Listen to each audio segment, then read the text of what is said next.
Hello everyone, welcome to our class future builder.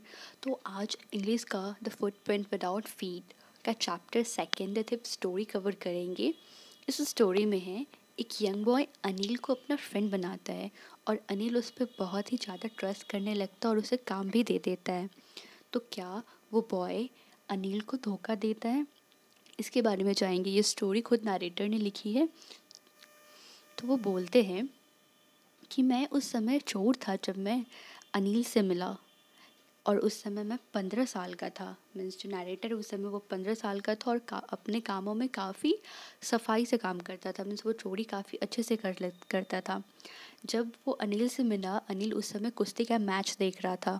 वो लगभग 25 साल का था और एक लंबा दुबला पतला व्यक्ति था। उसे कंफर्ट मीन्स आरामदायक बहुत पसंद था। वो एक दयालु था और नरेटर के काम के लिए मीन्स उसको लूटने के लिए वो एक अच्छा इंसान था। मीन्स वो काफ़ी सही था। काफ़ी दिनों तक नरेटर की जो किस्मत है वो काम नहीं की थी, तो उसने सोचा कि मैं इस यंग बॉय का भरोसा जीत लूँगा। तो नरेटर बोलता है अनिल से कि आप एक पहलवान दिखते हैं। थोड़ा चापलूसी वाले भाव से ये बोलता है। तो उधर से रिप्लाई आता है, मीन्स अनिल बोलता है कि तुम भी वैसे ही दिखते हो। ये बात सुन के थोड़ा सा जो नरेटर है वो घबरा जाता है, क्योंकि वो तो पतला था। फिर वो थोड़ा चालाकी में कहता है कि हाँ, मैं थोड़ी बहुत कुश्ती जानता हूँ। तो अनिल पूछता है कि तुम्हारा नाम क्या है? तो नरेटर उस समय अपना एक झूठ बोलता है कि मेरा नाम हरी सिंह है। उसका नाम हरी सिंह नहीं रहता है। वो झूठ इसलिए कहता है ताकि वो जितने भी बाकी लोगों को लूट के आया है वो उन्हें पकड़ ना सके और ना उन्हें पुलिस पकड़ सके। इसलिए वो अपना हर समय नया नया नाम रखता है और उसे चेंज करता रहता है। इसके बाद अनिल जो कुश्ती कर रहे थे उन पहलवानों को इंट्रोड्यूस करवाता है, उनके बारे में बताता है। और उन लोगों के पास कुछ ज़्यादा बात करने को बात नहीं थी, तो अनिल अपने घर की तरफ मीन्स आगे बढ़ जाता है। तो जो नरेटर रहता है, जो हरी सिंह रहता है, वो चुपके चुपके इसके पीछे जाता है। जब अनिल उसे देखता है तो अनिल उससे कहता है हरी सिंह से कि अरे तुम फिर मिल गए। तो उस समय हरी सिंह एक प्यारा सा मुस्कान देता है उसको और कहता है कि क्या मैं आपके लिए काम कर सकता हूँ? मीन्स मैं आपके लिए काम करना चाहता हूँ। तो अनिल तुरंत बोलता है कि लेकिन मैं तो तुम्हें पैसा नहीं दे सकता। तो उस समय जो हरी सिंह रहता है, जो नरेटर रहता है, वो थोड़ा सा शांत हो जाता है। उसे लगता है कि शायद वो किसी गलत आदमी को चुन लिया है। फिर कुछ देर के बाद वो बोलता है कि क्या आप मुझे सिर्फ भोजन दे सकते हैं? मीन्स क्या आप मुझे खाना दे सकते हैं? तो अनिल बोलता है तो मैं दे सकता हूँ, लेकिन अगर तुम्हें खाना बनाने आती है। तो इस समय हरी सिंह दूसरा झूठ बोलता है कि उसे खाना बनाने आती है। फिर अनिल उसे अपने घर ले जाता है, जो कि जमुना स्वीट शॉप के ऊपर एक कमरा रहता है, वहाँ ले जाता है। उस रात हरी सिंह खाना बनाता है और उसे पता रहता है कि ये खाना बहुत बुरा है और खाना बुरा भी बनता है। तो अनिल वो सारा खाना गली के कुत्तों को खिला देता है और हरी सिंह को कहता है कि तुम यहाँ से भाग जाओ। लेकिन हरी सिंह जो नरेटर रहता है वो प्यारा सा मुस्कुराहट देता है और उसके अनिल के आसपास मंडराता रहता है। तो ये देख के अनिल को हंसी आ जाती है। फिर वो प्यार से उसके सिर पे थपकी दे के कहता है कि ठीक है, मैं तुम्हें खाना बनाना सिखा दूंगा। जो अनिल रहता है वो हरी सिंह को अपना नाम लिखना सिखाता है। उसे पूरा सेंटेंस सिखाने वाला रहता है कि मैं तुम्हें बताऊंगा कि कैसे पूरा सेंटेंस लिखते हो, और जोड़ घटाव भी सिखाता है। उसके बाद होता है कि जो हरी सिंह रहता है वो काफ़ी ज़्यादा उसका आभारी रहता है अनिल का, कि उसने इतना कुछ सिखा रहा है मुझे। और वो जानता भी था हरी सिंह की एक पढ़े लिखे आदमी को हर जगह काम मिल सकती है, उसके लिए काम की कोई कहीं भी लिमिट नहीं होती है। इसीलिए वो इस अनिल का आभारी था। अनिल के यहाँ काम करना हरी सिंह को काफ़ी अच्छा था, कंफर्ट वाला था। वो सुबह चाय बनाता था और फिर घर के सारे सामान या ज़रूरी सामान के लिए बाज़ार चला जाता था। वो हमेशा 1 रुपया कमा लेता था। मीन्स वो 1 रुपया हमेशा छुपा लेता था अनिल से जब सामान खरीदने जाता था, और उसे ये पता था कि शायद अनिल को यह बात पता है, लेकिन अनिल भी इसका बुरा नहीं मानता है। और फिर उसके बाद बताता है हरी सिंह मीन्स नरेटर बताते हैं कि जो अनिल है उसका जो पैसा था, मीन्स उसका जो पैसा कमाने का वे था वो काफ़ी अजीब था। वो एक सप्ताह दूसरे से उधार लेता था और अगले सप्ताह उसे चुका देता था। और वो अनिल अपने चेक के लिए काफ़ी परेशान रहता था। लेकिन जैसे चेक आता था वो बाहर जाता, जश्न मनाता और सारा पैसा उड़ा देता था।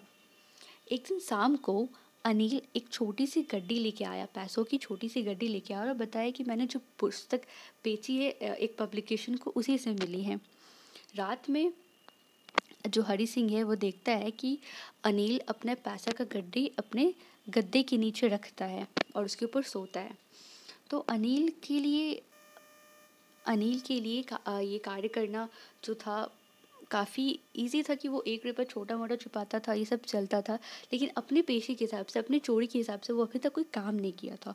और अनिल ऐसा पर्सन था, ऐसा दयालु पर्सन था कि उस वहाँ पे धोखेबाजी करना आसान था उसके लिए। लेकिन उसके लिए टफ भी था क्योंकि अनिल एक अच्छा इंसान था।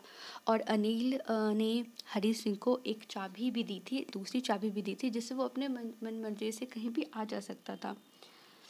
अनिल एक काफ़ी भरोसेमंद व्यक्ति था, इसी कारण इसे लूटने में भी प्रॉब्लम हो रही थी।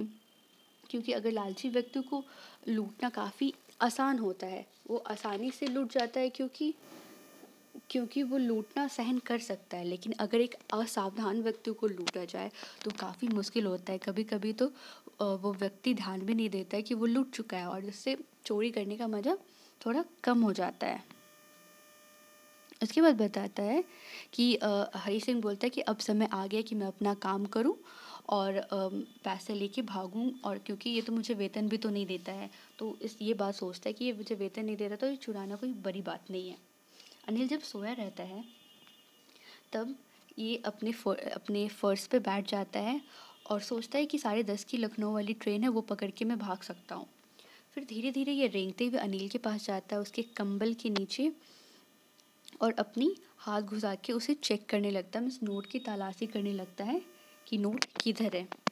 नोट मिलता है तो वो धीरे से रूम से बाहर निकलता है और दौड़ना शुरू कर देता है और अब नोटों को अपने कमर के पजामे की नाड़ी में बांध लेता है। फिर अपने गति वो धीरे करता है और नोट को चेक करता है तो 50-50 के नोट कुल 600 थे, 600 रुपये थे 50-50 के नोट। तो वो 1 या 2 सप्ताह तक एक धनी तेल अरब व्यापारी के जैसा रह सकता था, उसे ये लगा। जब वो स्टेशन पहुंचा तो वो टिकट घर के पास नहीं रुका क्योंकि उसने कभी भी ज़िंदगी में टिकट खरीद के ट्रेन पे नहीं चढ़ा था। वो डायरेक्ट चला गया प्लेटफॉर्म पे लखनऊ एक्सप्रेस जा रही थी। गाड़ी की रफ्तार धीरे धीरे थी, मीन्स वो अपनी गाड़ी रफ्तार पकड़ रही थी और हरी सिंह कोई भी डब्बा पकड़ के चढ़ सकता था, लेकिन वो हिचकिचाने लगा। उसे किसी कारण वो कर नहीं पा रहा था और जिसकी वजह से उसे भागने का मौका खो दिया और ट्रेन चली गई। जब गाड़ी चली गई तो हरी सिंह खुद को प्लेटफॉर्म पे अकेला मिला। उसे लग रहा था जैसे मैं यहाँ अकेला हूँ। वो कुछ समझ नहीं पा रहा था कि वो कहाँ जाए रात भर। उसका कोई फ्रेंड नहीं था क्योंकि हरी सिंह को लगता है कि जो फ्रेंड होते हैं वो काम आसान करने के बजाय काम बढ़ा देते हैं, इसीलिए उसके कोई फ्रेंड नहीं थे। फिर वो सोचा कि मैं कहीं आसपास के होटल में भी नहीं जा सकता क्योंकि मैं नहीं चाहता कि किसी को शक हो। वो बस एकमात्र ही व्यक्ति जिसके पास मैं जा सकता हूँ, जिसके पास मैं सेफ़ हूँ, वो है अनिल, जिसे मैं लूट के आया हूँ। फिर वो हरी सिंह स्टेशन को छोड़ता है और धीरे धीरे बाजार की तरफ जाता है। बाजार की तरफ जाने के बाद वो क्या बोलते हैं, वेट अ सेकेंड, हाँ, वो सोचता है कि अगर मतलब वो इतना चोरी में माहिर हो चुका था कि उसे ये भी पता था कि अगर किसका कोई चीज़ खोएगा तो आदमी कैसा रिएक्ट करेगा, मीन्स अगर किसी पर्सन का कोई चीज़ खोता है तो उसके चेहरे पे कैसा रिएक्शन होगा। हरीश बताता है कि अगर एक लालची आदमी का कोई सामान खो जाए तो वो भय में दिखता है, अगर वही अमीर आदमी का कोई सामान खो जाए तो वो गुस्सा में दिखता है, जबकि अगर गरीब आदमी का कोई सामान खोए तो वो उसे एक्सेप्ट कर लेता है, उसे वो स्वीकार कर लेता है। लेकिन ये जानता था कि अनिल के चेहरे पे क्या होगा, क्योंकि अनिल जब उठेगा और उसे पता चलेगा कि पैसे नहीं हैं तो उसे पैसे की नुकसान की नहीं पड़ी होगी, उसे पड़ी होगी कि उसका भरोसा टूटा है, इसका दुख उसे ज़्यादा होगा। ये हरी सिंह सोच रहा था। फिर हरी सिंह मैदान में जाता है और एक बेंच पर बैठ जाता है। रात बहुत बहुत थी और सर्दी भी बहुत थी क्योंकि वो नवंबर की शुरुआत थी और हल्की बूंदी बांदी भी हो रही थी जिससे उससे परेशानी हो रही थी और तुरंत ही अचानक से तेज़ बारिश होने लगी और वो पूरा भीगने लगा। फिर वो वापस बाजार की तरफ जाता है और एक घंटा घर के नीचे बैठता है और फिर उस समय जब अपने नोटों को छूता है तो देखता है कि नोट गीले हो चुके हैं। सुबह होने वाली रहती है तो सोचता है कि अगर सुबह होती तो जो अनिल है मुझे 2 या 3 रुपए देता या सिनेमा घर ले जाता, फिर मैं भोजन पकाता, फिर मैं बाज़ार जाके सारा मतलब वो याद करता है कि अगर अगली सुबह क्या-क्या होता, जो मैं रोज़ का काम करता हूँ वो सब चीज़ वो करता, बाज़ार जाता और अनिल इसको पूरा वाक्य लिखना सिखाता। चोरी के एक्साइटमेंट में, चोरी के जल्दी में हरी सिंह पूरा भूल चुका था कि मुझे वो वाक्य लिखना सिखा रहा था। अगर मैं वाक्य सीख लूँ तो ये कुछ 100 रुपए से भी ज़्यादा मैं ये काम मतलब पैसे कमा सकता हूँ।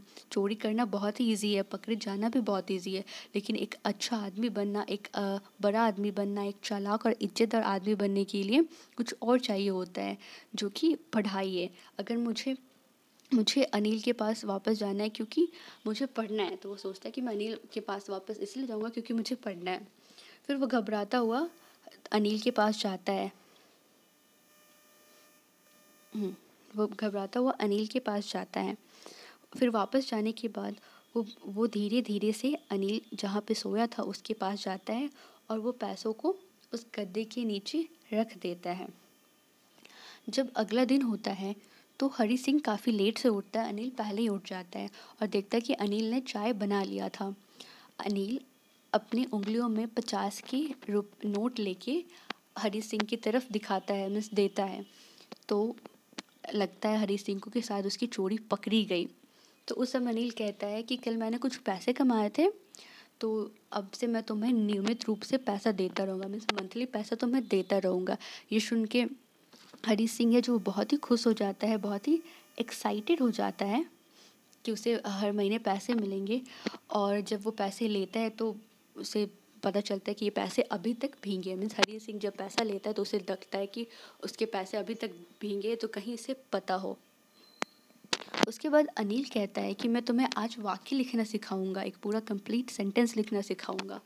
उस समय अनिल सोचता है कि उस समय सॉरी हरी सोचता है कि अनिल को ये सब चीज़ पता है कि मैंने रात को चोरी की थी, लेकिन ना उसके होठ बता रहे थे ना उसके आंखें बता रही थी कि मैंने गलत किया या मैंने चोरी की और मैं तुम्हें जानता हूँ। ये चीज़ अनिल बिल्कुल नहीं दर्शा रहा था। ये देख के जो हरी सिंह है बहुत ही प्यारा मुस्कुराहट देता है, और जो जो इस बार की मुस्कुराहट होती है वो बहुत ही नेचुरल होती है और वो खुद से आती है। तो आज के लिए बस इतना ही।